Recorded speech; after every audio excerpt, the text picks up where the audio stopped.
మనము May month రాశి ఫలాల్లో భాగంగా ధనుసు రాశి వారికి ఎలా ఉందో చూద్దాం. ఇందులో ఉన్న ఫస్ట్ నక్షత్రాలు చూస్తే మూల 1, 2, 3, 4 పాదాలు, పూర్వాషాఢ 1, 2, 3, 4 పాదాలు, ఉత్తరాషాఢ ఫస్ట్ పాదం అంతా ధనుసు రాశిలో ఉంటారని గమనించాలి. అయితే ఏ ఏ గ్రహాలు మనకి అనుకూలంగా ఉన్నాయి, ప్రతికూలంగా ఉన్నాయి మీరు చూసుకుంటే 2 గ్రహాలు చాలా అనుకూలంగా ఉన్నాయి, 2 గ్రహాలు ప్రతికూలంగా ఉన్నాయి. కాబట్టి కొంచెం ఆలోచించుకొని జాగ్రత్తగా ప్లాన్డ్గా వెళ్తే ఈ మంత్ అంతా చక్కగా ఉంటుందని మీరు గమనించాలి. మనకు సూక్ష్మ గోచారం, లఘు గోచారం అన్న కాన్సెప్ట్ ప్రకారం చూస్తే ఇందులో ఉన్న నక్షత్రాలకు ఎలా ఉండబోయే చెప్పే ముందు ఒక్కసారి అక్షరాలు చూసుకున్న ఏ అక్షరాలకి ఎవరెవరికి ఎలా ఉంటుందో ఏ యో భా భీ భూ ధా భా ధా భే అన్న లెటర్స్ అంతా కూడా ధనుసు రాశిలో ఉంటారని గమనించాలి.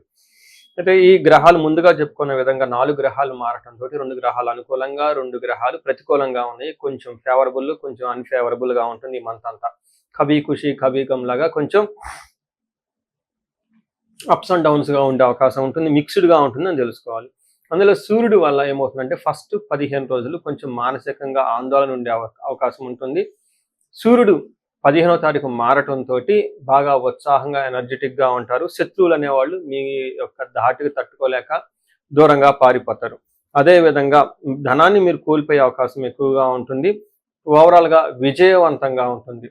అదే 7th హౌస్లో శుక్రుడు ఉండటంతో యువత జన బాధ అంటారు. మీకు ఒక యంగ్ ఉమెన్ ద్వారా జెంట్స్ అయితే ఒక యువత ద్వారా ఇబ్బందులు వచ్చే అవకాశం ఉంటుంది. ఇన్ కేస్ లేడీస్ అయితే ఒక యువకుడైన అబ్బాయి ద్వారా కానీ మీకు ఇబ్బందులు వచ్చే అవకాశం ఉంటుందని గమనించాలి. ఇది శత్రునాశాంతం అంటే మిక్స్డ్గా ఉంటుంది రిజల్ట్ అని తెలుసుకోవాలి. మీరు ఇందులో బాగా సంతోషపడాల్సిన విషయం ఏంటంటే సూర్యుడు మీకు 5వ స్థానం నుంచి 6వ స్థానంలోకి రావడంతో ఒక మంచి హై లెవెల్ ఎనర్జీ, కాన్ఫిడెన్స్ ఇవన్నీ మీకు వస్తూ ఉంటాయి. దాంట్లో భాగంగా 6వ స్థానంలో షష్ఠేరవో సుసౌఖ్యధీన్ అంటే సౌఖ్యంగా ఉంటారు. యత్న కార్యార్థ సాధనం ఏదైనా కనుక ప్రయత్నం చేస్తే అందులో చక్కగా అనుకున్న పనులు అవుతూ ఉంటాయి. దేహ ఆరోగ్యం, శారీరకంగా ఆరోగ్యంగా ఉంటారు, సంతోషకరంగా ఉంటారు. వస్త్ర ధాన్య లాభకృత్ అంటారు.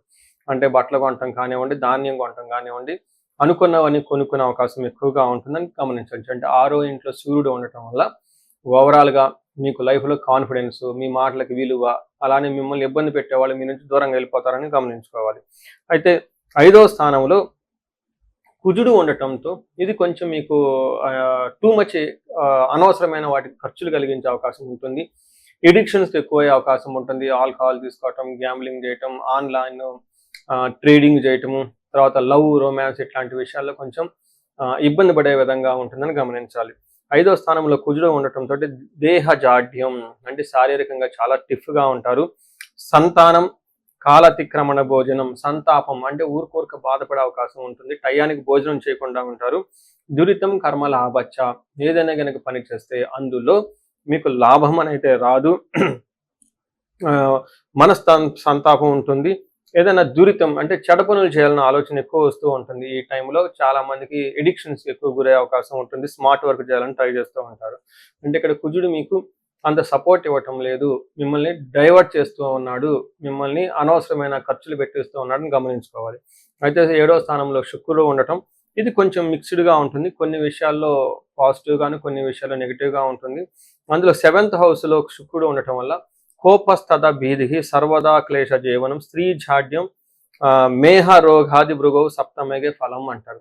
అంటే 7వ ఇంట్లో శుక్రుడు ఉండటం వల్ల ఏమవుతుందంటే కోపస్తద మీకు కోపం ఎక్కువ వస్తుంది, భీతి భయం గొలిపే పరిస్థితులు ఎక్కువ ఉంటుంది. సర్వదా క్లేశ జీవనం ఏదో ఒక జీవితంలో కొంచెం కష్టం వచ్చినట్లు ఎక్కువగా ఉంటుంది. స్త్రీ జాడ్యం స్త్రీల ద్వారా మీకు కొంచెం టఫ్ అయిన సిచ్యువేషన్స్, గడ్డు పరిస్థితులు వచ్చే అవకాశం ఉంటుంది, కష్టాలు వచ్చే అవకాశం ఉంటుంది, భేదాభిప్రాయాలు వచ్చేసి వాళ్ళతో మీకు గొడవలు కూడా అయ్యే అవకాశం ఉంటుందని గమనించుకోవాలి.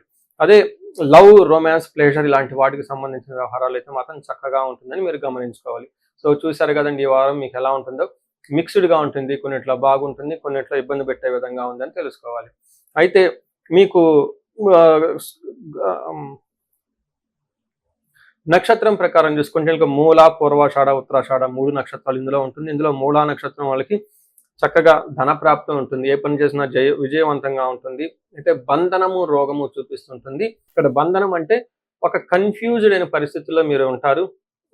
ఫ్యూచర్ గురించి ఆలోచిస్తూ చాలామంది ఎన్ఆర్ఐలు కాల్ చేస్తుంటారు, మేము ఇండియాలో ఉంటే బాగుంటుందా, లేదంటే అబ్రాడ్ సెటిల్ అయితే బాగుంటుందా, అసలు ఉద్యోగం బాగుంటుందా, లేదంటే బిజినెస్ బాగుంటుందా, మధ్యలో లైఫ్లో ఎక్కడో స్ట్రక్ అయిపోయాం అని ఇలాంటి విషయంలో అడుగుతూ ఉంటారు.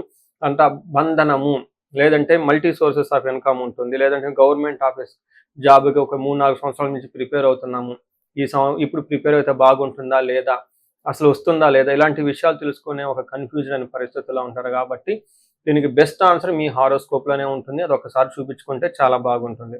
అదే పూర్వాషాఢ నక్షత్రం వాళ్ళకి ధనప్రాప్తి బాగుంది, జయం ఉంటుంది. వీళ్ళకి కూడా కలహము, బంధనము, గొడవలు అయ్యే అవకాశం ఉంటుంది.